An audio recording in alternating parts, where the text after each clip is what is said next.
जमुना सरस्वती माता की जय। सच्चिया जोता वाली माता कभी सदाई जय।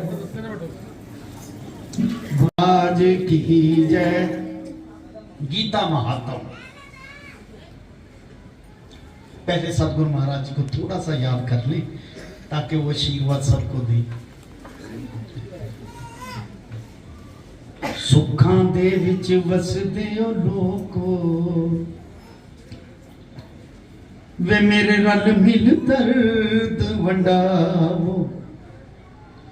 हाय सुखां दे विच वसदे ओ लोको मेरे रल मिल दर्द वंडावो।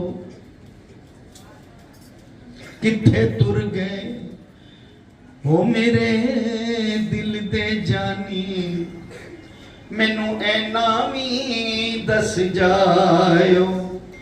आना है जा नहीं आना मैनू ऐना भी दस जायो।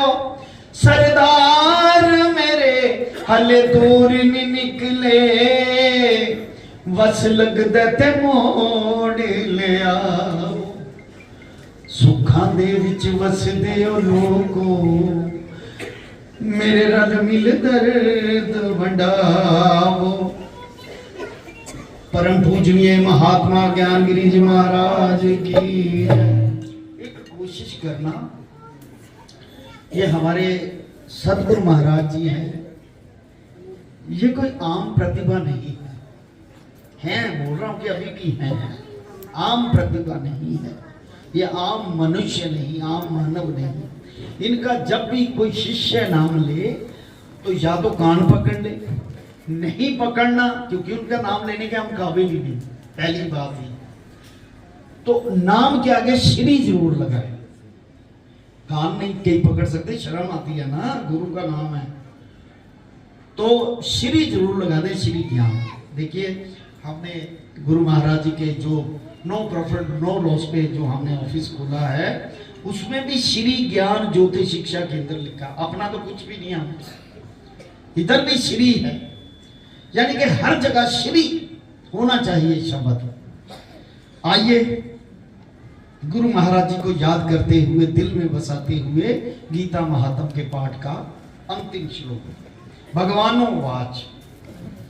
नारायण से आराम से सुनना। श्री नारायण जी कहते हैं जो ब्राह्मण साधु वैष्णव योगी 18वें अध्याय का पाठ करते हैं तिनको मैं कई अश्वमेध यज्ञ किए का फल देता हूं। 18वें अध्याय का पाठ हमारे सदगुरु महाराज जी कहते हैं कि 18वें अध्याय का पाठ अगर कोई मृतिक मतलब कहते हैं ना, जैसे मंजी तो थल्ले उतार लिया, अगर इस पोजीशन में है, डॉक्टरों ने जवाब दे दिया लेकिन प्राण नहीं निकल रहे, तो 18वें अध्याय का पाठ वहां पढ़ के उनको चल की अंजलि देकर देके कि इसको इस पाठ का फल दिया। ईश्वर इसको अगर उम्र है तो उम्र दे दो, स्वास्थ्य प्रदान कर, अगर इसके स्वास्थ्य नहीं है, उम्र नहीं है तो अपने चरणों में शरण देना। ऐसा करके 18वें अध्याय का पाठ करोगे तो निश्चय ही ऐसी चीज की प्राप्ति होगी। ये प्रैक्टिकल हम लोगों ने किया मिलके। कई कपला गोदान का फल देता हूं, असंख्य चंद्राण व्रत किए का और भी बड़े बड़े दान पुण्य का फल देता हूं। जो प्राणी नित्य गीता जी का पाठ करते हैं, पहले तो 18वें अध्याय उन्होंने बोला, कहते जो प्राणी नित्य प्रति श्री गीता जी का पाठ करते हैं वह प्रीति के साथ सुनते हैं। हे लक्ष्मी जी, पवित्र स्थान में बैठकर पढ़ते हैं, सुनते हैं। हरिद्वार की पौड़ियों पर पवित्र स्थान कौन कौन से हैं? हर की पौड़ी, हरिद्वार, गंगा जी के किनारे, तुलसी व पीपल के पास बैठकर या तुलसी के पास बैठकर, पवित्र स्थान है चीज, या पीपल के पास बैठकर, हरि मंदिर में, हरि के मंदिर में यानी कि ईश्वर के मंदिर में, और जहां जहां उत्तम ठोर हो तहां बैठकर पढ़े, उस प्राणी को कलियुग के जितने पाप हैं नहीं लगते। वो शंकर भगवान की, यानी कि कलियुग के पाप भी उनको नहीं लगते। जो किसी शिवालय में, देवालय में, गंगा सागर या हर की पौड़ी में किसी भी पवित्र स्थान में बैठ के पढ़े, उसको पाप नहीं लगते और दुख क्लेश आपदा से छूट जाता है। जो प्राणी ये 4 साधन करे, गंगा स्नान, गीता, गायत्री पाठ, संतों की सेवा, गोविंद का भजन, और इसके प्रताप से कलयुग के पाप नहीं व्यापेंगे। इन पर्वों में गीता का पाठ करे, कहां कहां कब? एकादशी, अमावस्या, पूर्णमासी, तो 1000 गौदान किए का फल होगा। यानी कि एकादशी, अमावस्या, पूर्णमासी, आज क्या है? पूर्णमासी। देखो गुरु कृपा से आज पाठ का भोग भी पूर्णमासी के दिन में आया, और आखिरी श्लोक जो हैं इनका भी पूर्ण महीने का पाठ का फल है। तो आप जितने भी प्यार से हृदय से ईश्वर के चरणों में बैठ के सुन रहे हैं, उन सबको आपको ईश्वर की प्राप्ति होगी। पितृ पक्ष में पाठ करें तो जितने पितृ अधोगत हो गए हैं उनका भी उद्धार होगा। यानी कि श्रीमद् भगवत गीता जी का उद्धार, जो उद्धार करती है श्रीमद् भगवत गीता, ये पितरों का भी उद्धार करती है। अगर इसे पढ़े तो पितरों का भी उद्धार होगा, तिनकी मुक्ति होगी। जो प्राणी सारी गीता का पाठ करे तो क्या कहना, एक अध्याय या एक श्लोक नित्य पढ़े तो मुक्ति भक्ति सब मिलती है। जो श्रोता को सुनावे, सुनने वाले को सुनावे, तो गौदान किए का फल होगा। इस जीव के उद्धार के 6 यत्न हैं: गंगा स्नान, गीता पाठ, कपला गौ की सेवा, गायत्री पाठ, तुलसी पीपल में जल सींचना और ज्ञानी संतों की सेवा करना। इनमें से कोई भी पकड़ लो। एकादशी व्रत रखना। हे लक्ष्मी जी, सर्व शास्त्र में ही गीता, सर्व धर्म में ही दया, सर्व तीर्थों में ही गंगा, सर्व देवों में हरि भगवान विष्णु। अर्जुन सुनकर कृतार्थ हुआ। चारों वर्णों में जो कोई इसको पढ़े, यानी कि ये नहीं कहा कि केवल ब्राह्मण ही पढ़े, चारों वर्णों में ब्राह्मण, क्षत्रिय, शूद्र, वैश्य कोई भी हो, जो कोई इसे पढ़े, सुने, धारण करेगा, सो कृतार्थ होगा।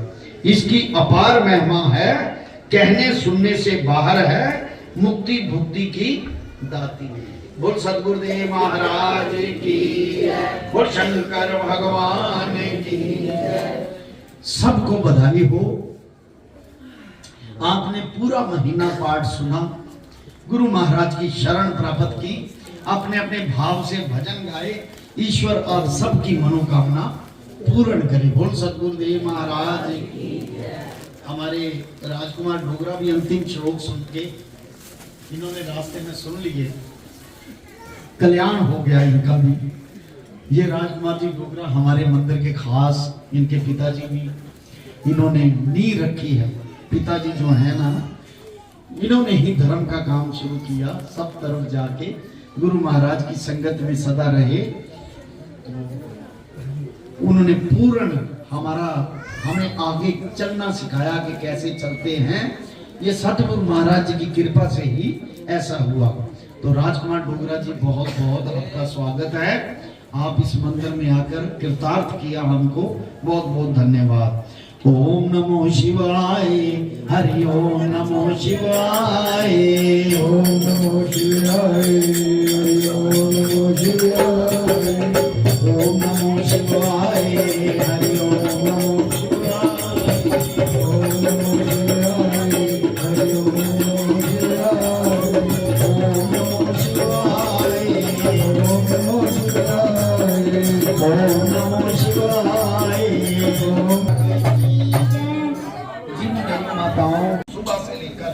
शाम तक जो भी है उसे हर सुख की प्राप्ति होगी। ऐसा गुरु महाराज जी ने कहा। वो सुख की प्राप्ति इस फल द्वारा होगी जो फल लेके आए। फिर उन्होंने कहा कि पूरे माघ में जो स्नान करता है उसको भी वही फल की प्राप्ति। फिर उन्होंने कहा जो पूरा महीना नहीं आ सकता, केवल 3 दिन मात्र माघ स्नान करके ईश्वर की शरण में आता है तो उसको भी सुख पूर्ण की प्राप्ति होगी। फिर उन्होंने कहा कि जो पूरा महीना नहीं सुन पाए वो अंतिम श्लोक आखिरी समय में, भोग के समय में सुनेगा, उसे भी पूर्ण श्रीमद् भगवत गीता जी के फल में से आपको रस मिलेगा। ईश्वर, क्योंकि ये कथा मैंने जल्दी जल्दी इसलिए कर ली कि ईश्वर की स्तुति, हमारे सतगुरु की स्तुति बहुत जरूरी है।